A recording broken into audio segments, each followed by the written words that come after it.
नमस्कार मेरे सभी प्यारे साथियों को। मेरा नाम मनीष यदुवंशी। आप सभी का स्वागत है अपने परिवार एम.वाई टेक्निकल क्लासेस के यूट्यूब चैनल पर। तो कैसे हैं आप सब प्यारे बच्चों?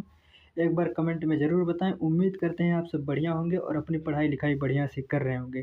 तो जैसा कि दोस्तों आप लोगों का एग्ज़ाम का डेट भी आ गया है बाबू। तो अभी तो जो आप लोग के पास जितना 10 या 15 दिन जो टाइम मिला है, इतने में आप लोग बढ़िया से पढ़ाई करिएगा, क्योंकि दोस्तों अब आप लोग 5th सेमेस्टर में पहुंच गए हैं। अगर इसमें बैक लग जाएगा तो जान लीजिए आप लोगों को बहुत दिक्कत होगा। ठीक है, तो दोस्तों आज हम लेकर आने वाले हैं ऑटोमोबाइल्स इंजीनियरिंग यानी 5th mechanical engineering 5th semester के ऑटोमोबाइल इंजीनियरिंग यानी ऑटोमोबाइल इंजीनियरिंग का एक महा मैराथन क्लास लेकर आने वाले हैं दोस्तों। अगर अभी तक आप लोगों ने कुछ नहीं पढ़ा है तो आप लोगों अगर इसको देख ले रहे हैं तो 100% गारंटी लेते हैं आपका बैक नहीं आएगा। अगर आपका बैक आ गया, इतने पढ़ने के बावजूद अगर आपका बैक आ जाएगा तो दोस्तों गारंटी मेरी रहेगी बैक नहीं आएगा। बस आप लोग को क्या करना है दोस्तों, एकदम ध्यान से वीडियो को देखना है, लेक्चर को ध्यान से देखना है और जो बताया जा रहा है कॉपी और पेन लेके बैठना है और उसको नोट करना है और जितना दिन बचा है आपको प्रॉपर रिवीजन करना है। ठीक है, आपको गारंटी लेते हैं कि दोस्तों 45% 45 प्लस नंबर आएगा, कहीं नहीं कटेगा। बस आप लोग को दोस्तों क्या करना रहेगा, वीडियो को सिर्फ दोस्तों ध्यान से देखना है और जो इतना बताया जा रहा है आप लोग को ध्यान से सुनना है और कॉपी पेन लेके नोट करना है। ठीक है, अगर आप चैनल पर नए हैं तो प्लीज़ चैनल को सब्सक्राइब कर लीजिए और बेल आइकन का बटन ज़रूर दबाएं, जिससे कि हमारा आने वाला नेक्स्ट वीडियो का नोटिफिकेशन आप तक तुरंत पहुँचे। तो दोस्तों चलिए बात कर, अब बिना देरी के वीडियो को स्टार्ट करते हैं। तो ऑटोमोबाइल 5th सेमेस्टर यानी मैकेनिकल इंजीनियरिंग के स्टूडेंट के लिए ऑटोमोबाइल दोस्तों, क्योंकि आप मैकेनिकल लिए हैं दोस्तों तो आपके लिए ऑटोमोबाइल काफ़ी ज़्यादा इम्पॉर्टेंट है। ठीक है, तो इसको समझना काफ़ी ज़्यादा वो है, ज़्यादा टफ नहीं है, ईजी है। बस आप लोग बढ़िया से देखिएगा। ठीक है, तो सबसे पहले बाबू अब आप लोग हेडिंग डालिएगा। आप लोग सबसे पहले हेडिंग डालिएगा कि ऑटोमोबाइल्स होता क्या है। ठीक है, यानी ऑटोमोबाइल्स होता क्या है, सबसे पहले आप लोग हेडिंग डालिएगा कि ऑटोमोबाइल्स क्या है। ठीक है, तो ऑटोमोबाइल जो होता है बाबू, ऑटोमोबाइल यानी ऑटोमोबाइल जो होता है दो शब्दों से मिलकर बना होता है। एक ऑटो, ऑटो मतलब होता है स्वयं यानी सेल्फ। ठीक है, और मोबाइल मतलब होता है बाबू चलना यानी मूविंग। तो ऑटोमोबाइल का जो डिफिनेशन होता है बाबू, यह एक ऐसा उपकरण है जो स्वयं गति करता है।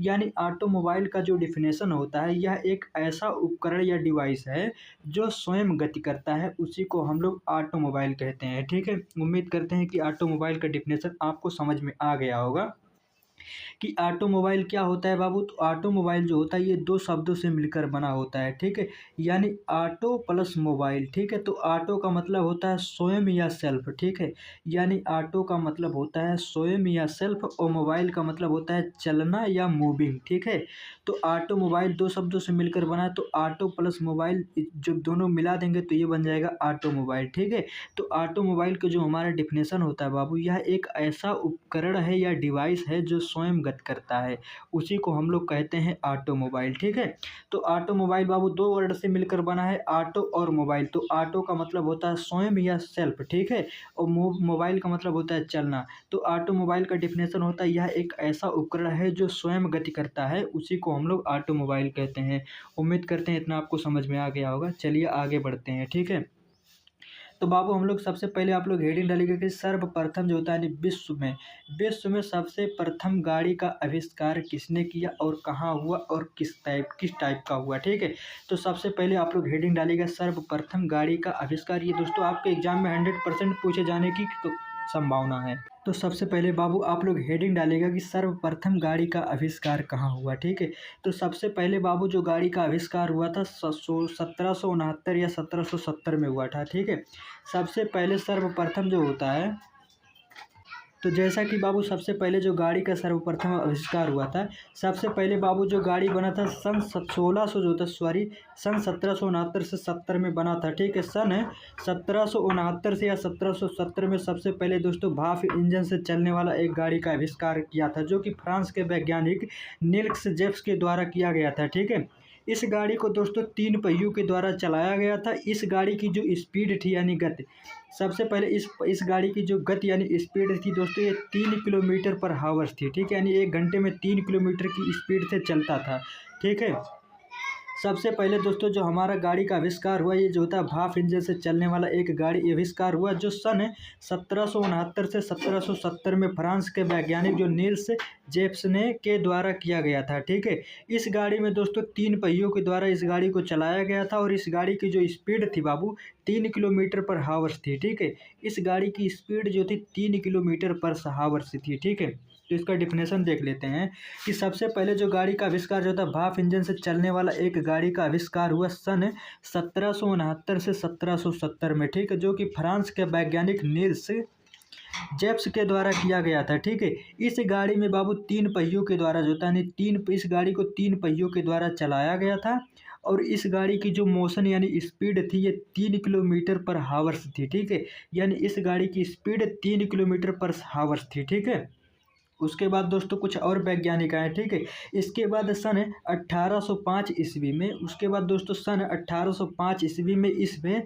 कुछ संशोधन यानी कुछ इसमें अपडेट करके या बदलाव किया गया, जिसे दोस्तों ये इसे 4 पहिए द्वारा फिर चलाया गया।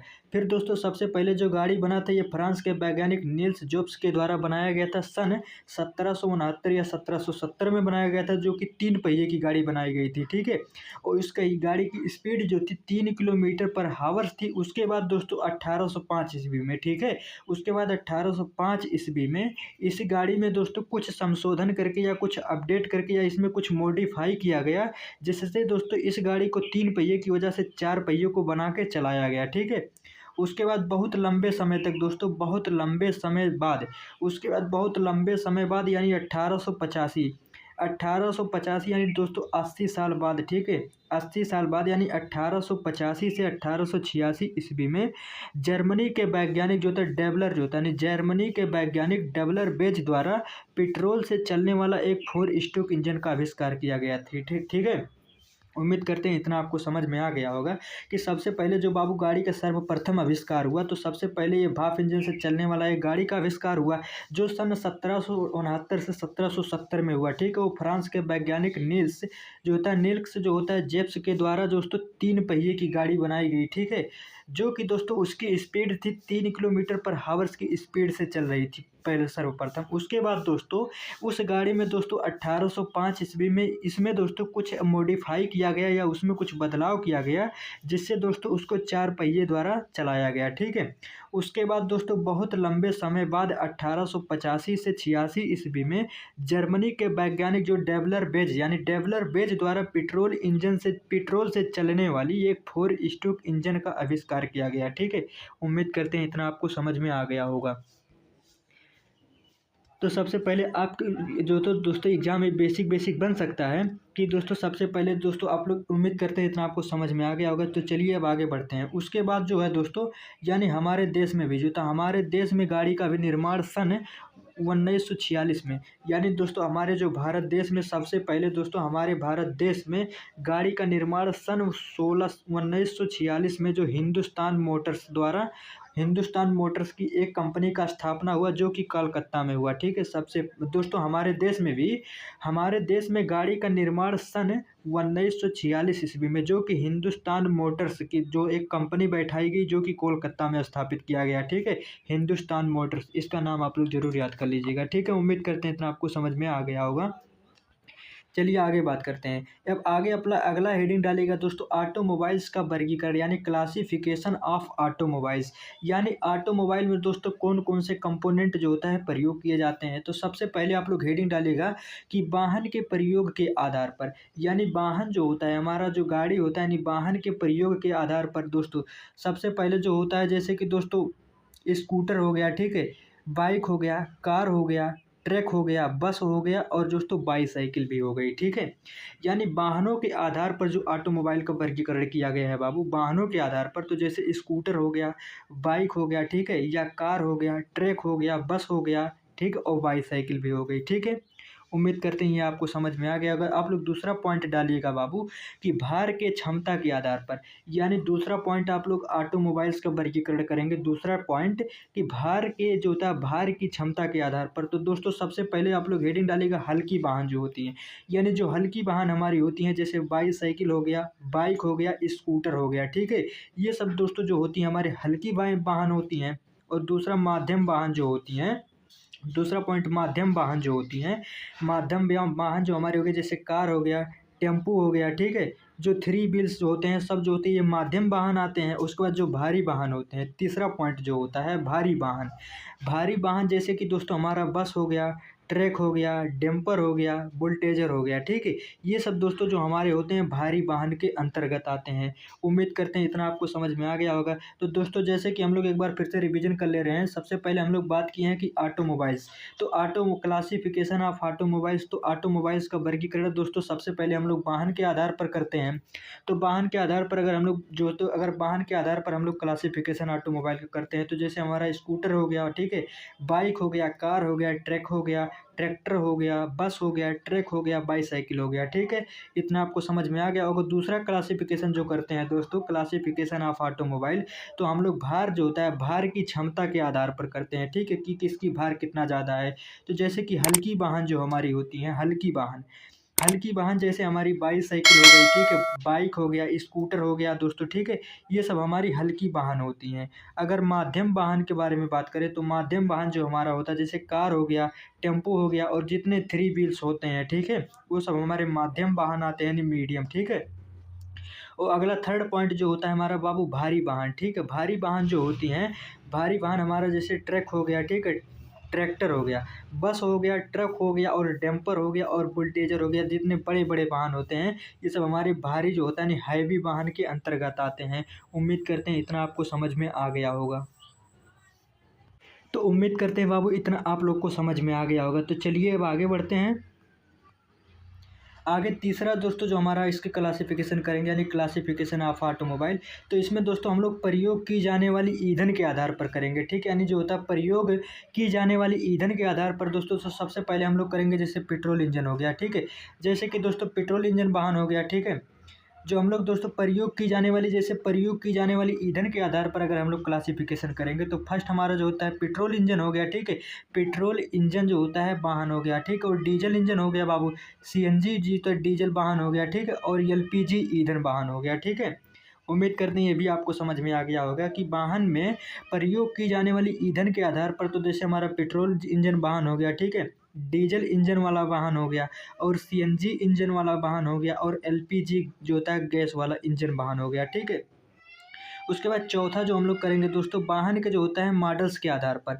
यानी जैसे वाहन जो होता है दोस्तों, हमारा जो कार यानी गाड़ी होते हैं उसके जो होता है मॉडल के आधार पर करते हैं। जैसे कि पहिए की जो होता है संख्या के आधार पर करते हैं, 2 पहिया, 3 पहिया, 4 पहिया, 18 पहिया, 6 पहिया, ठीक है। पहिए के आधार पर भी ऑटोमोबाइल में जो होता है वर्गीकरण करते हैं, ठीक है। और छठवां जो हम लोग क्लासिफिकेशन करते हैं दोस्तों, उसके चालन प्रणाली के आधार पर, ठीक है। कोई जैसे कार होती है, हमारा कार ज़्यादा स्पीड से चलती है, उसके कार के जो होता है करस्पॉन्डिंग ट्रक धीमी चलेगा, ठीक है। और ट्रेन जो होता है कार ज़्यादा तेज़ चलेगी, तो उसके चालन के आधार के प्रणाली भी करते हैं। और शक्ति पारेषण, ठीक है। यानी दोस्तों हम लोग शक्ति पारेषण यानी पावर जो होता है ट्रांसमिशन के आधार पर भी इसको हम लोग जो होता है क्लासिफिकेशन कर सकते हैं। जैसे कि दोस्तों शक्ति जो होता है, जैसे कि हमारा जो ट्रैक हो गया, ये दोस्तों काफ़ी हैवी होता है, ठीक है। तो इसमें काफ़ी ज़्यादा पावर होता है। जो हमारा कार यानी छोटी वाहन होती है, इसमें कम कम शक्ति ट्रांसमिशन होता है, ठीक है। उसके बाद बाबू अगला जो बात करेंगे सस्पेंशन सिस्टम के आधार पर, ठीक है। इसमें सस्पेंशन सिस्टम के आधार पर भी होता है, यानी सस्पेंशन सिस्टम के आधार पर भी होता है, ठीक है, क्लासिफिकेशन। उसके बाद दोस्तों चेसिस के आधार पर होता है। जैसे छोटी वाहन हो गई, बड़ी वाहन हो गई, ठीक है, उसका इंजन छोटा हो गया, बड़ा इंजन हो गया, ठीक है। तो उसके चेसिस के आधार पर भी हम लोग क्लासिफिकेशन करते हैं। उम्मीद करते हैं इतना आप सबको समझ में आ गया होगा। चलिए आगे बढ़ते हैं। ए बाबू आप लोग अगला हेडिंग डालिएगा कि जो होता है वाहन, जो होता है वाहन के भाग, ठीक है। अब हम लोग बात करते हैं कि वाहन कौन कौन से भाग, वाहन में जो होता है कौन कौन से कंपोनेंट लगे होते हैं, ठीक है। तो सबसे पहले हमारा बाबू चेसिस होता है, उसके बाद बॉडी होता है, फिर ट्रांसमिशन सिस्टम होता है, उसके बाद इंजन होता है, ठीक है। अभी इन सब के बारे में एक एक करके पूरा डिटेल में बात करेंगे कि चेसिस क्या होता है, बॉडी क्या होती है, ट्रांसमिशन सिस्टम क्या होता है, इंजन क्या होता है, ठीक है। तो जैसे कि दोस्तों वाहन के भाग के आधार पर, तो जो हमारे जैसे चेसिस हो गया, बॉडी हो गया, ट्रांसमिशन सिस्टम हो गया, इंजन हो गया। तो चेसिस हमारा जो होता है बाबू, चेसिस जो हमारा होता है, जैसे कि ये कोई वाहन है, ठीक है। अगर ये वाहन के दोस्तों अगर ऊपर की पार्ट अगर हम लोग हटा दे रहे हैं, ठीक है। अगर जैसे कोई हमारा कार है, अगर कार का ऊपर वाला जो भाग अगर हम लोग हटा दे रहे हैं, तो उसके जो बाकी जो कुछ बचता है वो सबको चेसिस कहते हैं। जैसे ट्रांसमिशन हो गया, गियर सिस्टम हो गया, एक्सपेंशन सिस्टम हो गया, ठीक है, उन सबको हम लोग चेसिस कहते हैं, ठीक है। ये ऑटोमोबाइल आप लोग डायग्राम देख के समझ में आ गया होगा कि चेसिस क्या होता है बाबू। चेसिस जो हमारे जैसे कार हो गया, ठीक है। अगर कार का ऊपर वाला अगर हम लोग पार्ट हटा दे रहे हैं, बाकी जितना सब बच रहा है वो सबको हम लोग चेसिस कहते हैं। उम्मीद करते हैं इतना आपको समझ में आ गया होगा, ठीक है। जैसे कि दोस्तों इसको हम लोग डायग्राम की सहायता से भी बात कर लेते हैं। जैसे कि हमारा जो होता है व्हील होता है, ठीक है। यानी हमारे गाड़ी में जो तो दोस्तों 4 पहिए लगे होते हैं, यानी व्हील लगे होते हैं। एक फर्स्ट, ये व्हील इधर होता है, ठीक है। और ये हमारा जो होता है बाबू, ये रोड जो होता है रिडक्टर होता है, ठीक है। रिडक्टर होता है ये हमारा जो तो बाबू, ये जो आगे होता है फ्रंट एक्सल होता है। ये आगे हमारा फ्रंट एक्सल होता है। उसके बाद इंजन होता है, फिर ठीक है। इंजन होता है, उसके बाद बाबू गियर बॉक्स लगा होता है, ठीक है। क्रैंक शाफ्ट, उसके बाद गियर बॉक्स लगा होता है। यानी ये हमारा जो होता है चेसिस का फ्रेम होता है सब, ठीक है। ये हमारा पीछे जो होता है ये पीछे वाली पहिया, यानी रेयर एक्सिस ये पीछे वाली होती है, ये फ्रंट वाला व्हील आगे वाली पहिया होती है, ठीक है। और ये हमारा जो लगा होता है बाबू, ये फ्रंट हमारा फ्रंट सस्पेंशन सिस्टम होता है, ठीक है। ये हमारा फ्रंट सस्पेंशन होता है। और ये हमारा जो लगा होता है ये स्टीयरिंग व्हील होता है। यानी जो हमारा स्टीयरिंग होता है, ठीक है। ये हमारा स्टीयरिंग व्हील यहाँ लगा होता है। और ये पीछे जो आप लोग देख रहे हैं बाबू, ये जो होता है ये हमारा जो होता है रेयर, यानी पिछला जो होता है सस्पेंशन होता है, ठीक है। और ये बीच में हमारा जो लगा रहता है दोस्तों, ये प्रोपेलर शाफ्ट होता है, जिसकी द्वारा से दोस्तों इसके जो होता है गियर बॉक्स और जो होता है ये जो होता है रेयर व्हील जो होता है, इससे जो होता है पावर ट्रांसफर होता है, ठीक है। और ये बीच में जो लगा होता है बाबू, ये यूनिवर्सल जॉइंट होता है, ठीक है। यूनिवर्सल जॉइंट से ये कनेक्ट होता है, जिससे कि दोस्तों पावर का ट्रांसमिशन होता रहता है, ठीक है। और ये हमारा जो होता है ये प्रोपेलर शाफ्ट होता है, ठीक है। और इस यूनिवर्सल जॉइंट से कनेक्ट रहता है, ठीक है। और ये हमारा चेसिस होता है। उम्मीद करते हैं इतना आपको बढ़िया से समझ में आ गया होगा दोस्तों। अगर एग्जाम में आएगा तो दोस्तों आपको डायग्राम भी बना देना है, ठीक है। चलिए आगे बात करते हैं। एक दोस्तों अपन ने डायग्राम बना लिए हैं। जैसे कि हमारा दोस्तों व्हील होते हैं, ठीक है। ये हमारा फ्रंट व्हील हो गया। ये हमारा जो होता है बाबू, ये फ्रंट एक्सल हो गया, ठीक है। फ्रंट एक्सल हो गया बाबू। ये जो हमारा होता है क्लच होता है, ठीक है। यानी इंजन होता है, उसके बाद क्लच लगा होता है, फिर गियर बॉक्स होता है, ठीक है। यानी इंजन और जो होता है क्लच जो होता है ये इंजन और गियर बॉक्स के बीच में लगा होता है, ठीक है। पहले हमारा इंजन रहेगा, फिर क्लच रहेगा, उसके बाद गियर बॉक्स रहेगा, ठीक है। और ये हमारा जो प्रोपेलर शाफ्ट होता है बाबू, जिससे हमारा पावर ट्रांसफर होता है, ठीक। ये हमारा प्रोपेलर शाफ्ट होता है, जो कि पिछले वाली पहिया यानी डिफरेंशियल जो होता है यानी रेयर एक्सल से जुड़ा होता है, ठीक है। इसे डिफरेंशियल भी कहते हैं। जो होता है बाबू ये 90 डिग्री पे होता है। ये रियर जो होता है हमारा प्रोपेलर शाफ्ट जो होता है ये रेयर एक्सल यानी डिफरेंशियल से जुड़ा होता है। और ये जो होता है दोस्तों, ये प्रोपेलर शाफ्ट और गियर बॉक्स को बीच में जो ज्वाइंट करता है, इसे हम लोग कहते हैं यूनिवर्सल ज्वाइंट, ठीक है। यूनिवर्सल जॉइंट दोस्तों आप लोगों ने देखा होगा, आप लोग के गांव में जब ट्रैक्टर जो होती है, यानी ट्रैक्टर और रोटावेटर को जो आपस में कनेक्ट करता है, उसी को हम लोग प्रोपेलर शाफ्ट कहते हैं। उसी बीच को जो होता है उसी को हम लोग यूनिवर्सल जॉइंट कहते हैं, ठीक है। उम्मीद करते हैं इतना आपको समझ में आ गया होगा। चलिए आगे बात करते हैं। मोस्ट इंपॉर्टेंट है ये दोस्तों, ये ठीक है। यानी ड्राइव जो होता है, यानी चालन क्या होता है दोस्तों, मोस्ट इंपॉर्टेंट होता है। यानी चालन क्या होता है, तो चालन जो होता है हमारा एक फोर जो होता है, यानी फ्रंट जो होता है, यानी फ्रंट एक्सिल ड्राइव होता है, एक रियर एक्सिल ड्राइव होता है, ठीक है। एक फोर व्हील ड्राइव होता है। 3 टाइप के ड्राइव होते हैं। मोस्ट इंपॉर्टेंट है, आप लोग को तीनों तैयार कर लेना है, ठीक है। यानी ड्राइव यानी चालन के आधार पर दोस्तों एक हमारा फ्रंट एक्सिल ड्राइव हो गया, रेयर एक्सिल ड्राइव हो गया और फोर व्हील ड्राइव हो गया, ठीक है। उम्मीद करते हैं इतना आपको समझ में आ गया होगा। चलिए आगे बढ़ते हैं। तो सबसे पहले बाबू हम लोग बात करते हैं कि फोर जो होता है यानी फ्रंट जो होता है एक्सिल ड्राइव क्या होता है, ठीक है। फ्रंट एक्सिल ड्राइव को हिंदी में कहते हैं अग्रपहिया चालन, ठीक है। यानी फ्रंट एक्सिल ड्राइव जो होता है, इसमें बाबू फ्रंट एक्सिल में जो होता है स्टीयरिंग सिस्टम जो होता है फ्रंट एक्सिल पे लगा होता है, ठीक है। जैसे कि हमारा जो फ्रंट व्हील होता है, ठीक है। यानी फ्रंट व्हील ये हमारा फ्रंट एक्सल होता है, ठीक है। यानी फ्रंट व्हील फ्रंट एक्सल, और ये जो होता है हमारे बीच में हमारा क्लच होता है, और ये इंजन होता है और गियर बॉक्स होता है, ठीक है। यानी फ्रंट व्हील ड्राइव जो होता है, फ्रंट व्हील ड्राइव में जो स्टीयरिंग सिस्टम होता है ये हमारे फ्रंट व्हील पे ही लगा होता है, ठीक है। और ये बाबू हमारा जो होता है ये रियर व्हील होता है, और ये रियर एक्सल होता है, ठीक है। ये जो होता है हमारा ड्राइव जो होता है फ्रंट एक्सिल से होता है, ठीक है। फ्रंट एक्सिल मतलब होता है अग्रपहिया यानी अग्र दिशा, ठीक है। इसकी जो होता है रोटेशन जो होता है इस दिशा में होती है। उम्मीद करते हैं आपको समझ में आ गया होगा, ठीक है। चलिए आगे बढ़ते हैं। अगला जो हमारा सेकंड होता है यानी रेयर व्हील ड्राइव क्या होता है, तो रेयर व्हील ड्राइव जो होता है बाबू, रेयर व्हील ड्राइव होता है। रेयर व्हील ड्राइव का मतलब इसमें जितने जो कंपोनेंट होते हैं सब जो होता है रेयर यानी पिछले जो होते हैं पहिए पे लगे होते हैं, ठीक है। जैसे कि इसमें हम बात कर लेते हैं जो हमारा फ्रंट व्हील होता है, ये फ्रंट व्हील ये होता है, ये फ्रंट एक्सल होता है, ठीक है। इसमें जो स्टीयरिंग सिस्टम होता है, रेयर व्हील में जो स्टीयरिंग सिस्टम होता है दोस्तों, इसमें दोस्तों रेयर यानी पिछले वाले पहिए पर होता है, ठीक है। जैसे कि दोस्तों इसमें इंजन यहाँ रहेगा, क्लच बॉक्स यहाँ रहता है और गियर बॉक्स यहाँ रहता है। ये हमारा रेयर व्हील हो, रेयर एक्सल हो गया, ठीक है। ये हमारा रेयर व्हील यानी पिछला पहिया। ये दोस्तों अगर इसका एग्जाम्पल जो होता है, यानी रेयर व्हील जो होता है, रेयर व्हील का एग्जाम्पल जैसे आप लोग ये क्या बोलते हैं, मैजिक देखे होंगे, ठीक है। मैजिक में जो होता है दोस्तों, इसमें जो जो होता है सब फ्रंट जो होता है, रियर व्हील में इसमें जो होता है सब लगा होता है, ठीक है। उम्मीद करते हैं इतना आपको समझ में आ गया होगा। चलिए आगे बात बात करते हैं। आगे बात करते हैं फोर व्हील ड्राइव क्या होता है, मोस्ट इंपॉर्टेंट। यानी फोर व्हील ड्राइव क्या होता है। फोर व्हील ड्राइव मतलब होता है दोस्तों, फोर व्हील ड्राइव इसमें दोस्तों ड्राइव जो होता है, इसमें जो होता है पावर सस्पेंशन जो होता है चारों पहियों में मिलती है, ठीक है। उसमें जो होता है स्टीयरिंग व्हील जो होता है रेयर वाले में जो होता है रेयर में रहता है, और फ्रंट वाले में फ्रंट में रहता है, ठीक है। और फोर व्हील ड्राइव का मतलब होता है इसमें जो होता है ट्रांसमिशन दोस्तों डिफरेंस चारों चारों पहिए में होती है, ठीक है। जैसे कि बात करते हैं, यानी जो हमारा फ्रंट व्हील हो गया, ठीक है, ये फ्रंट व्हील हो गया, ये हमारा दोस्तों डिफरेंशियल होता है, डिफरेंशियल टू और डिफरेंशियल फर्स्ट, ठीक है। यानी इसमें दोस्तों फर्स्ट व्हील और रेयर व्हील और ड्राइव व्हील होता है, यानी फ्रंट व्हील एक्सिल और रेयर एक्सिल दोनों इसमें कनेक्ट होते हैं, ठीक है। इसमें बीच में जो लगा होता है ट्रांसमिशन होता है, गियर होता है, क्लच होता है, इंजन होता है, ठीक है। ये हमारा जो होता है रेयर व्हील होते हैं, ये रेयर एक्सल होता है, ये डिफरेंशियल फर्स्ट होता है और ये डिफरेंशियल सेकंड होता है, ठीक है। ये फ्रंट एक्सल होता है, इसमें ड्राइव होता है, ठीक है। इसमें ड्राइव दोस्तों चारों दिशाओं में समान जो होता है, जो होता है ट्रांसमिशन पावर मिलता है, ठीक है। उम्मीद करते हैं इतना आपको समझ में आ गया होगा। चलिए आगे बात करते हैं। जैसे इसका एग्जांपल दोस्तों फोर व्हील ड्राइव जो होता है, जैसे कि ये कार दोस्तों, इसमें जो होता है चारों पहिए में दोस्तों जो ट्रांसमिशन होता है, ये चारों पहिए में समान मिलता है, ठीक है। उम्मीद करते हैं इतना आपको समझ में आ गया होगा।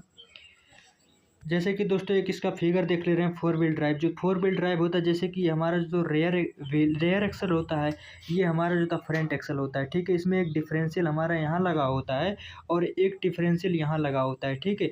और इसको जो होता है दोस्तों यूनिवर्सल जॉइंट से जोड़ दिया जाता है, ठीक। और ये हमारा जो होता है ये गियर बॉक्स होता है, ये हमारा क्लच होता है और ये हमारा इंजन होता है, ठीक है। उसके बाद दोस्तों इसमें जो होता है स्लिप जॉइंट भी लगा होता है, ठीक है। यानी इसमें स्लिप जॉइंट लगा होता है और ट्रांसमिशन बॉक्स ये होता है। इसमें दोस्तों पावर सभी जो होता है चारों पहिए में समान मिलती हैं, ठीक है। उम्मीद करते हैं इतना आपको समझ में आ गया होगा। तो दोस्तों अगर वीडियो पसंद आए तो प्लीज़ वीडियो को लाइक करिएगा और ज़्यादा से ज़्यादा शेयर करिएगा। अगर चैनल पर नए हैं तो प्लीज़ चैनल को सब्सक्राइब कर लीजिए और बेल आइकन का बटन ज़रूर दबाएं, जिससे कि हमारा आने वाला नेक्स्ट वीडियो का नोटिफिकेशन आप तक तुरंत पहुंचे। अगर आप लोगों को किसी भी तरीके का डाउट है तो आप लोग कमेंट करिएगा, हम रिप्लाई ज़रूर देंगे। फिर मिलते हैं कल और एक नए वीडियो के साथ। तब तक के लिए जय हिंद, जय भारत।